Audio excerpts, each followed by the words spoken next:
Hello ಹೇಳ. ಗುರುಗಳ ನಮಸ್ಕಾರ ರೀ. ನಮಸ್ಕಾರ ಹೇಳ್ರಿಪ್ಪ. ಈಗ ನೀವು ಸಂತೋಷಂದು ನಿಮ್ದು ಅಂದ್ರ ನಂದು ನಿಮ್ದು ಪರಿಚಯ ಬಹಳ ಹಳೆಯದು. ಹೌದು ಹೌದು. ಸೊ ನಿಮ್ಮ ಅನಿಸಿಕೆ ಅಭಿಪ್ರಾಯ ನಮ್ಮ ಯೂಟ್ಯೂಬ್ ಚಾನಲ್ ಬಗ್ಗೆ ಆಗ್ಲಿ, ನಮ್ಮ ಒಂದು ಕಾರ್ಯದ ಬಗ್ಗೆ ಆಗ್ಲಿ, ಒಂಚೂರು ನೀವು ಸಮಾಜಕ್ಕೆ ತಿಳಿಸಿ ಹೇಳ್ಬೇಕು. ನಾವೀಗ ಗಾಣಗಾಪುರಕ್ಕೆ ಹೋಗಿ ತೀರ್ಥ ಹಾಕಾಕತ್ತೀವಿ, ಅದೆಲ್ಲ ನೀವು ನೋಡಾಕತ್ತೀರಿ. ಸೊ ನಿಮ್ಮ ಅನಿಸಿಕೆ ಅಭಿಪ್ರಾಯ, ಈ ಒಂದು ಶ್ಲಾಘನೀಯ ಕೆಲಸ ಅಂತ ಅಂತಾರ ಜನ, ಇದ್ರ ಬಗ್ಗೆ ವಾಟ್ ಈಸ್ ದಿ ನಿಮ್ಮ ಅನಿಸಿಕೆ ಅಭಿಪ್ರಾಯ ಒಂದ್ ಸ್ವಲ್ಪ ತಿಳಿಸ್ಕೊಡ್ರಿ ನಾವು. ಖಂಡಿತ. ನನ್ನ ಅನಿಸಿಕೆ ಅಂತಂದ್ರೆ ಹೃತ್ಪೂರ್ವಕವಾಗಿ ಹೃದಯ ತುಂಬಿ ಹೇಳ್ತಾ ಇದ್ದೀನಿ ನಾನು. ಓಕೆ, ಈಗ ಇದಕ್ಕಿಂತ ಮುಂಚೆಕ ನಾನು ಎಲ್ಲಾ ಭಕ್ತ ವೃಂದಕ್ಕೆ ಶ್ರೀ ಸ್ವಾಮಿ ಸಮರ್ಥ ಇವ್ರ ಹೆಸರು ಎಸ್.ಕೆ. ಪಾಟೀಲ್ ಅಂತ ಹೇಳಿ, ಇವರನ್ನ ನಾನು ತಂದೆ ಅಂತಾನೆ ಕರಿತೀನಿ ವೀಕ್ಷಕರೇ. ಸೊ ಇವರು ನನ್ನನ್ನ ಮಗ ಅಂತಾನೆ ಒಪ್ಕೊಂಡಿದ್ದಾರೆ. ಸೊ ಒಬ್ಬ ತಂದೆ ಮಗನ ಬಗ್ಗೆ ಹೆಮ್ಮೆಯ ವಿಷಯನ ಇವತ್ತು ಹೇಳಕ್ ಹೋಗ್ತಾ ಇದ್ದಾರೆ. ಸೊ ಇವುಗಳನ್ನ ನೀವು ಕೇಳಿ ಅಂತ ಹೇಳ್ತಾ ಇವ್ರ ಮಾತನ್ನ ಪ್ರಾರಂಭಿಸ್ತಾ ಇದೀವಿ. ಓಕೆ, ಹೇಳ್ರಿ ಬಾಬಾ, ನಿಮ್ಮ ಅನಿಸಿಕೆ ಅಭಿಪ್ರಾಯ.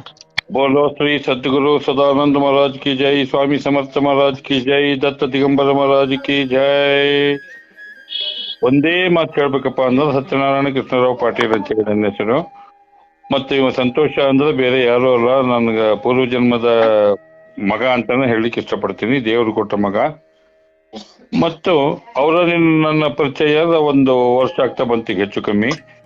ಬಟ್ ಬ್ರಹ್ಮಿ ಮುಹೂರ್ತದಲ್ಲಿ ಪ್ರಥಮವಾಗಿಯೇ ಬ್ರಹ್ಮಿ ಮುಹೂರ್ತದಲ್ಲಿ ನಾನು ಅವರಿಗೆ ಕಾಲ್ ಮಾಡಿದಾಗ ಅವ್ರ ಎಪಿಸೋಡ್ ನೋಡಿ ನಾನು ಪ್ರಭಾವಿತವಾಗಿ ಕಾಲ್ ಮಾಡಿದಾಗ ಅಲ್ಲಿ ಅವರು ಹುಬ್ಳಿಗೆನೆ ಬರ್ತಾ ಇದ್ರಂತ. ಹಾಗಾಗಿ ಅದು ಏನು ಪೂರ್ವ ಜನ್ಮದ ಪುಣ್ಯ ಅನ್ಬೇಕೋ ಅಥವಾ ನನ್ನ ಹಿಂದಿನ ಜನ್ಮದ ಮಗನೋ ಗೊತ್ತಿಲ್ಲ, ನಂಗೆ ಜನ್ಮದ ಅನುಬಂಧ ಅಂತಾನೆ ಹೇಳ್ಬೋದು.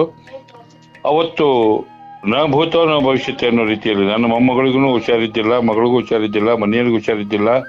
ಆ ಸಂದರ್ಭದಲ್ಲಿ ಬೇಡಪ್ಪ ಮತ್ತೆ ಮಾಡೋಣ ಅಂದ್ರೂ ಬೇಡ, ಮಾಡೇ ಬಿಡೋಣ ಅಂತೇಳಿ ಫಸ್ಟ್ ಕೇವಲ ಬರೀ ಭಸ್ಮ ತೀರ್ಥ ಕೊಡ್ತೀನಿ, ನೀವು ಹಾವೇರಿ ಸ್ಟೇಷನ್ಗೆ ಬರ್ರಿ ಅಂತ ಹೇಳಿದ್ರು. ಆ ನಂತರದಲ್ಲಿ ಮತ್ತೊಮ್ಮೆ ಫೋನ್ ಮಾಡಿದಾಗ ಇಲ್ಲ ಪಾಲಿಕೆ ತರ್ತಾ ಇದ್ದೀನಿ, ನಿಮ್ಮ ಮನೆಯಲ್ಲೇ ಪೂಜೆ ಆಗಿಬಿಡ್ಲಿ ಅಂದ್ರು. ಆ ಪ್ರಕಾರ ಅದು ನ ಭೂತೋ ನ ಭವಿಷ್ಯತೆ ಅನ್ನೋ ರೀತಿಯಲ್ಲಿ ವಿಜೃಂಭಣೆಯಿಂದ ಪ್ರಥಮವಾಗಿ ನಾವು ಸ್ವಾಮಿ ಸಮರ್ಥ ಸಮಾರಾಧರ ಪಾಲಿಕೆಗಳು ನಮ್ಮ ಮನೆಗೆ ಬಂದವು. ಬ್ರಹ್ಮಿ ಮುಹೂರ್ತದಲ್ಲಿ ಪೂಜೆ ಆಯ್ತು, ಅದ್ಭುತವಾದ ಪೂಜೆಯನ್ನ ಮಾಡಿದ್ರು. ಆ ಪೂಜೆ ಆದಾಗಿಂದ ನಮಗೆ ತುಂಬಾ ಚೆನ್ನಾಗಿ ಆಗ್ತಾ ಇದೆ, ಆರೋಗ್ಯ ದೃಷ್ಟಿಯಿಂದ ಆಗಿರ್ಬೋದು, ಹಣಕಾಸಿನ ದೃಷ್ಟಿಯಿಂದ ಆಗಿರ್ಬೋದು. ಅದಾದ ನಂತರ ಮತ್ತೆ ಮುಂದೆ ಕೇವಲ 10ರಿಂದ 15 ದಿನದಲ್ಲಿ ಆ ಮಹಾರಾಜರ ಒಂದು ಮೂರ್ತಿಯೇ ನನ್ನ ತಲೆ ಮೇಲೆ ಕೂತು, ಅದು ಕೂಡ ಮರೆಯಲಾದಂತ ಒಂದು ಅನುಭವನೇ ಅಂತಾನೆ ಹೇಳ್ಬೋದು. ಮತ್ತೆ ಇನ್ನೂ ಒಂದು ಏನ್ ಹೇಳ್ಬೇಕಪ್ಪ ಅಂತಂದ್ರೆ, ಇವನು ದೇವ್ರು ಕೊಟ್ಟ ಮಗನೇ ನಿಜವಾಗ್ಲು. ಇನ್ನು ಅವನು ಮಾಡ್ತಕ್ಕಂಥ ಸಾಧನೆ ನನಗನ್ನಿಸ್ತದೆ, ನನ್ನ ಹೃದಯಪೂರ್ವಕವಾಗಿ ಹೇಳ್ಬೇಕಂದ್ರೆ ದೇವತಾ ಪುರುಷ ಅಂತಾನೆ ಹೇಳಲಿಕ್ಕೆ ಇಷ್ಟಪಡ್ತೀನಿ. ಯಾಕಂದ್ರೆ ಯಾರಿಂದಲೂ ಮಾಡ್ಲಿಕ್ಕೆ ಸಾಧ್ಯ ಇಲ್ಲ. ಎಲ್ಲಿ ಬೆಂಗಳೂರಿಂದ 45 ಕಿಲೋಮೀಟರ್ ರಾಜರಾಜೇಶ್ವರಿ ದೇವಸ್ಥಾನ ಅಂತ ಇದ್ದು ಅಲ್ಲಿಂದ ಅಕ್ಕಲಕೋಟೆಯಿಂದ ಮತ್ತೆ ಗಂಗಾಪುರಲ್ಲಿ, ಅದು ಮತ್ತೆ ಒಂದಿನ ಅಥವಾ 15 ದಿವಸ ಅಥವಾ ತಿಂಗಳು ಮಾಡಿ ಕೈ ಬಿಟ್ಬಿಡೋದಲ್ಲ. ಪ್ರತಿ ತಿಂಗಳು ಸೆಕೆಂಡ್ ಸ್ಯಾಟರ್ಡೆ ಹೋಗಿ ಅಲ್ಲಿ ಮಾಡ್ತೀನಿ ಅಂತ ಹೇಳ್ತಾರೆ. ಮತ್ತೆ ಆ ತೀರ್ಥದ ಬಗ್ಗೆ ಅಂಕಾರ ನಾವು ಭೂತವ್ರು ನಾವು ಭವಿಷ್ಯತೆ ಅದರಲ್ಲೂ ಕೂಡ ಮತ್ತ ಬೆಳಗಿನ ಜಾವದಲ್ಲಿ ಬ್ರಹ್ಮಿ ಮುಹೂರ್ತದಲ್ಲಿ ದತ್ತನ ಮಂತ್ರವನ್ನು ಹೇಳಿ 108 ಸಾರಿ ಹೇಳಿ ಆ ಜಪದ ನೀರನ್ನು ಹಾಕ್ತೀನಿ ಅಂತ ಹೇಳಿದ್ರು. ಒಟ್ಟಿನಲ್ಲಿ 5 ತೀರ್ಥಗಳನ್ನು ಹಾಕಿ ಸ್ವಾಮಿ ಸಮರ್ಥರ ಇದು ಭಕ್ತರ ಮೇಲೆ ಹಾಕಿ ನಾನು ಪ್ರಾರ್ಥನೆ ಮಾಡ್ತೀನಿ ಅಂತ ಹೇಳ್ತಾರೆ. ನಿಜವಾಗ್ಲೂ ಅದು ಲೋಕ ಕಲ್ಯಾಣವಾದಂತ ಕೆಲಸ. ಅವರಿಂದ ಅದು ಮಾಡ್ಕೊಂಡಾಗ 101 ರೂಪಾಯಿ ದೊಡ್ಡದಲ್ಲ. ಫಸ್ಟ್ ಏನು ತಗೋತಿದ್ದಿಲ್ಲ ಅವರು, ಈ ಸಲ ತಗೋತಿದ್ದೀನಿ ಗುರುಗಳ ಆಶೀರ್ವಾದ ಅಂತ ಹೇಳಿದ್ರು. ಸೊ ಅದು ನಿಜ, 101 ರೂಪಾಯಿ ಮುಖ್ಯ ಅಲ್ಲ. ಆ 101 ರೂಪಾಯಿ ನೀವು ಕೊಡೋದ್ರಿಂದ 101 ಕೋಟಿ ಆಶೀರ್ವಾದಗಳನ್ನು ನೀವು ಸ್ವಾಮಿ ಸಮರ್ಥದಿಂದ ಪಡ್ಕೊಂಡಂಗಾಗುತ್ತೆ. ಅವರು ದುಡ್ಡಿಗಾಗಿ ಮಾಡ್ತಾ ಇಲ್ಲ, ಜನರ ಒಂದು ಕಣ್ಣೀರು ಒರೆಸೋದಕ್ಕೋಸ್ಕರ ಅವನು ಮಾಡ್ತಾ ಇದ್ದಾನೆ. ಈ ಗುರುದಕ್ಷಿಣೆ ಅಂತ ಇರ್ತದ, ಗುರುದಕ್ಷಿಣೆ ಕೊಟ್ಟಾಗನ ಆ ಗುರುವಿಂದ ಪಡೆದಂತ ಒಂದು ಫಲಕ್ಕೆ ನಮಗೆ ಫಲ ಸಿಗ್ತದೆ. ಹಾಗೆ ನಾವು ತಗೊಂಡ್ರೆ ಅದು ಫಲ ಮುಟ್ಟಲ್ಲ. ಹಾಗಾಗಿ ಬಿಟ್ಟು ಗುರುದಕ್ಷಿಣೆ ಅಂತ ಹೇಳಿ ಅವ್ನು ಕೇಳ್ದ ಹೋಗ್ಲಿ. 101 ಅಂಕಲ್ ಅವರು 101 ಅಂತ ಅವರು ಹೇಳಿದ್ದಾರೆ. ಅದು ಯಾವ ಲೆಕ್ಕಕ್ಕೂ ಅಲ್ಲ. ನಿಮಗೆ ಭಗವಂತ ಎಷ್ಟು ಕೊಡ್ತಾನೋ ಅಷ್ಟು ಕೊಟ್ಟು ನೀವು ಇದು ಮಾಡ್ಬೋದು. ಆದ್ರೆ ಮಿನಿಮಮ್ ಚಾರ್ಜ್ 101 ಅಂದಾಗ 101 ಕೊಡ್ಲೇಬೇಕು ಅಂತ ಹೇಳ್ತೀನಿ. ಅದಕ್ಕಿಂತ ಜಾಸ್ತಿ ಕೊಡಬೇಕು ಅಂತ ಮನಸ್ಸು ಬಂದ್ರೆ ನೀವು ಕೊಡ್ಬೋದು. ಯಾಕಂದ್ರೆ ಯಾವಾಗ್ಲೂ ನಾವು ಕೊಡ್ತಾ ಇರ್ಬೇಕಂತೆ. ಕೊಟ್ಟಾಗ ಕೊಟ್ಟಿದ್ ನಾವು ಎಷ್ಟು ಕೊಡ್ತೀವಿ ಅದು 10 ಪಟ್ಟು ಭಗವಂತ ನಮಗೆ ಕೊಡ್ತಾನೆ. ಇದು ನನ್ನ ಒಂದು ಸಿದ್ಧಾಂತ. ಆ ಪ್ರಕಾರ ಒಂದೇ ಮಾತು ಹೇಳ್ಬೇಕಂದ್ರೆ ತುಂಬಾ ಒಂದು ಲೋಕ ಕಲ್ಯಾಣವಾದ ಕೆಲಸ ಮಾಡ್ತಾ ಇದ್ದಾನೆ ಅವನು. ಅವನಿಂದ ಆಶೀರ್ವಾದ ಪಡ್ಕೊಂಡವರು ರೋಗದಿಂದನೂ ಮುಕ್ತರಾಗ್ತಾರೆ, ನೆಮ್ಮದಿಯಿಂದ ಮುಕ್ತರಾಗ್ತಾರೆ, ಮತ್ತು ಬಟ್ಟೆ, ಅನ್ನ, ಸಮಾಧಾನ, ಶಾಂತಿ ಇವೆಲ್ಲವೂ ಕೂಡ ಎಂಥದೇ ಒಂದು ಸಮಸ್ಯೆ, ಈಗಿನ ಒಂದು ಕಲಿಯುಗದ ಸಮಸ್ಯೆದಲ್ಲಿ ಇರ್ತಕ್ಕಂಥ ಎಲ್ಲಾ ಸಮಸ್ಯೆಗಳಿಗೂ ಏಕ ಪರಿಹಾರ ಆ ಸ್ವಾಮಿ ಸಮರ್ಥರ ತಾರಕ ಮಂತ್ರ ಹಾಗೂ ದತ್ತಾತ್ರೇಯನ ಮಂತ್ರ ಮತ್ತು ದತ್ತಗುರು ಸದಾನಂದ ಮಹಾರಾಜರ ಮಂತ್ರವಾದಂತಹ ದತ್ತಾತ್ರೇಯವನ್ನು ಮುಚ್ಚುವ ಶ್ರೀ ಸದಾನಂದಾಯನ ಅಂತಕ್ಕಂಥ ಮಂತ್ರ.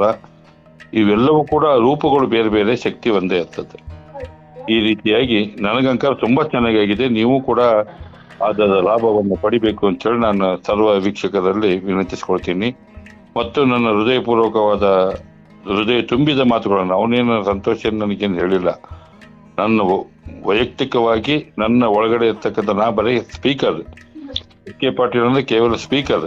ಆ ಸ್ಪೀಕರ್ ಅಲ್ಲಿ ಬರ್ತಕ್ಕಂಥ ಧ್ವನಿ ಆ ಸಮರ್ಥ ಸದ್ಗುರು ಮಹಾರಾಜರದು ಹಾಗೂ ಸದಾನಂದ ಮಹಾರಾಜರದು ಅಂತ ಹೇಳಿಕ್ಕೆ ಇಷ್ಟಪಡ್ತೀನಿ. ಅಲ್ಲದೆ ಇನ್ನು ಏನು ಹೇಳಿಕೆ ಪದಗಳೇ ಇಲ್ಲ. ಅವನಿಂದ ಆಶೀರ್ವಾದ ತಗೊಂಡವರು ಭಾಗ್ಯಶಾಲಿ ಆಗ್ತಾರೆ ಮತ್ತು ಮುಕ್ತಿ ಪಡೆಯೋದ್ರಲ್ಲಿ ಯಾವುದೇ ತರಹದ ಸಂಶಯವಿಲ್ಲ. ನಿಮ್ಮ ಎಲ್ಲ ಸಮಸ್ಯೆಗಳಿಂದ, ಗೊಂದಲದಿಂದ ಕೊನೆಗೊಂಡು ಕೊನೆಗೆ ಅಂತ್ಯಕಾಲದಲ್ಲಿ ವಿಷ್ಣು ಪದವಿಯನ್ನು ಪಡೆಯುವುದರಲ್ಲಿ ಯಾವುದೇ ರೀತಿಯಾದ ಸಂಶಯವಿಲ್ಲ ಅಂತ ನಾನು ಕಡಖಂಡಿತವಾಗಿ ಹೇಳಬಲ್ಲೆ. ನಾನು ಅಂದ್ರೆ ಇಲ್ಲಿ ನಾನು ಎಸ್ ಕೆ ಪಾಟೀಲ್ ಅಲ್ಲ, ಎಸ್ ಕೆ ಪಾಟೀಲ್ ಒಳಗಡೆ ಇರ್ತಕ್ಕಂಥ ಆತ್ಮ ಜ್ಯೋತಿ, ಸದಾನಂದ ಜ್ಯೋತಿ, ಬಂಗಾರ ಜ್ಯೋತಿ, ಸಮರ್ಥ ಜ್ಯೋತಿ. ಇಷ್ಟು ಹೇಳಿ ನನ್ನ ಎರಡು ಮಾತುಗಳಿಗೆ ವಿರಾಮವನ್ನು ಕೊಡ್ತೀನಿ. ಮಾತಿನಲ್ಲಿ ಏನಾದರೂ ತಪ್ಪಿದ್ರೆ ದಯವಿಟ್ಟು ವೀಕ್ಷಕರು, ಭಕ್ತಾದಿಗಳೆಲ್ಲ ಕ್ಷಮಿಸ್ಬೇಕಂತ ವಿನಂತಿಸ್ತೀನಿ. ಎಲ್ಲವೂ ಆ ದತ್ತಗುರು ಸದಾನಂದ ಮಹಾರಾಜನ ಮತ್ತು ಸಮರ್ಥ ಮಹಾರಾಜರ ಪಾದಕ್ಕೆ ಅರ್ಪಿತ ಅರ್ಪಿತ ಅರ್ಪಿತ. ಪಾಟೀಲ್ ರೇ, ಇನ್ನೊಂದು ಎಕ್ಸ್ಪೀರಿಯನ್ಸ್ ಆಯ್ತು. ನಾವು ನಿಮ್ ಊರಿಗೆ ಬಂದಾಗ ಒಂದು ನಾಯಿ ರೈಲ್ವೆ ಸ್ಟೇಷನ್ ನಲ್ಲಿ ಯಾವ ತರ ಅದ್ರ ಬಿಹೇವಿಯರ್ಸ್ ಇತ್ತು, ನೀವು ನೋಡಿದ್ರೆ ಅದನ್ನ ಕಣ್ಣಿಂದ? ಖಂಡಿತ sir. Please explain to this story. ಅದೊಂಚೂರು ಅದ್ರ ಬಗ್ಗೆ ಹೇಳಿ. ಏನಿಲ್ಲ, ಅವತ್ತು ಅವರು ಹೇಳಿದ್ರು ನಮಗೆ, ನೋಡಿ ಮೈಕೂಲೆಲ್ಲ ರೋಮಾಂಚನಗೊಳ್ತಾ ಇದೆ ನಂದು. ಆ ಒಂದು ಸಿಚುವೇಶನ್ ಅವ್ರು ಹೇಳಿದ ತಕ್ಷಣ ನನ್ನ ಕಣ್ಣು ಮುಂದೆ ಬಂದು ಹೋಗ್ತದೆ ಫಿಲಿಮ್. ಬಾಬನ್ ಕಾರ್ ತಗೊಂಡ್ರೆ ನಾನು ನನ್ನ ಮಗ ಸೇರಿ ಬ್ರಹ್ಮಿ ಮೂರ್ತಿಗೆ ಹೋಗಿದ್ವಿ. ಎಕ್ಸಾಕ್ಟ್ಲಿ 2:30 2:33 ಅವರು ದಾವಣಗೆರೆ ಬಿಡ್ತು ನಮ್ಮ ಟ್ರೈನ್ ಅಂತ ಹೇಳಿದ್ರು. ನಾವು ಹೋಗೋಷ್ಟೊತ್ತು correct exactly Davanagere to Haveri 1 hour journey. Correct 2:33 ಅವ್ರು ಹೇಳಿದ್ರು. 3:33 ಹಾವೇರಿ ಸ್ಟೇಷನ್ಗೆ ಬಂದ್ರು ಅವರು ಬೆಳಗಿನ ಜಾವ ಬ್ರಹ್ಮಿ ಮುಹೂರ್ತ. ಆ ಸಮಯದಲ್ಲಿ ಒಂದು ಕಪ್ಪು ನಾಯಿ ಬಂದು ಅಲ್ಲಿ ನಿಂತಿತ್ತು. ಮತ್ತೆ ಘಮ ಘಮ ಘಮ ಘಮ ವಾಸನೆ, ಎಷ್ಟು ಗಂಧದ ವಾಸನೆ ಬಂತು ಅಂದ್ರೆ ಹಬ್ಬ ಬೇಡದ, ಅದು ಎಂದಿಗೂ ನಮ್ಮ ಜೀವನದಲ್ಲೇನು ಮರ್ಲಿಕ್ಕಾಗಲ್ಲ ಅಂತ ಒಂದು ಗಂಧದ ವಾಸನೆ. ಆ ಒಂದು ಸಂತೋಷ ಅಂದ್ರೆ ಸಂತೋಷ ಅಲ್ಲವ, ಆ ಸಂತೋಷ ಮಹಾರಾಜರು ಅಂತ ಹೇಳಿಕ್ಕೆ ಇಷ್ಟಪಡ್ತೀನಿ. ಆ ಮಹಾರಾಜನ ಹೊತ್ಕೊಂಡ್ ಬಂದಾಗ ಅವನನ್ನು ಕೂಡ ಮಹಾರಾಜನಾಗಿ ಭಕ್ತರೇ ನನ್ನ ಉಸಿರು, ಭಕ್ತರ ಉಸಿರೇ ನನ್ನ ಪ್ರಾಣ, ಭಕ್ತರ ಹೃದಯವೇ ನನ್ನ ಅರಮನೆ, ಭಕ್ತರೇ ನನ್ನ ದೇವರು ಅಂತೇಳಿ ಭಕ್ತರಿಗೆ ಕೈ ಮುಗಿಯುವಂತ ಏಕೈಕ ಮಹಾನುಭಾವ ಏನಾದರೂ ಇದ್ರೆ ಅವರು ಸ್ವಾಮಿ ಸಮರ್ಥರು ಹಾಗೂ ಸದಾನಂದ ಮಹಾರಾಜರು ಅಂತ ಹೇಳಿಕ್ಕೆ ಇಷ್ಟಪಡ್ತೀನಿ. ಇಷ್ಟು ಹೇಳಿ ನನ್ನ 2 ಮಾತುಗಳಿಗೆ ವಿರಾಮವನ್ನು ಕೊಡ್ತೀನಿ. ಎಲ್ಲ ವೀಕ್ಷಕರು ಇದನ್ನ ಕೇವಲ ಕೇಳೋದಷ್ಟೇ ಅಲ್ಲ, ತಾವು ಅದನ್ನ ಮನಗೊಂಡು ಆ ಸಂತೋಷ ಮಾಡ್ತಕ್ಕಂಥ ಕಾರ್ಯದಲ್ಲಿ ಭಾಗವಹಿಸಿ ನಿಮ್ಮ ಕಷ್ಟ ಕಾರ್ಪಣ್ಯಗಳಿಂದ ದೂರಮಾಗಿ ಕೊನೆಗೆ ವಿಷ್ಣು ಪದವಿಯನ್ನು ಹೊಂದಿ ಅಂತ ಹೇಳಿ ಈ ವೈಕುಂಠ ಏಕಾದಶಿ ದಿವಸ ಈ ಒಂದು ಮೊಬೈಲಲ್ಲೇ ಒಂದು ಮಾತನಾಡುವ ಅವಕಾಶ ಮಾಡಿಕೊಟ್ಟಂತ ನಮ್ಮ ಸಂತೋಷ್, ದೇವರು ಕೊಟ್ಟ ಮಗನಾದಂತ ಸಂತೋಷ್ ಪತಂಗಿಯವರಿಗೂ ಕೂಡ ಅಭಿನಂದನೆಗಳನ್ನು ಸಲ್ಲಿಸುತ್ತಾ ಈ ಒಂದು ಚಿಕ್ಕ ಒಂದು ನಮ್ಮ ಅನಿಸಿಕೆಗೆ ವಿರಾಮವನ್ನು ಹಾಡ್ತಾ ಇದ್ದೀನಿ.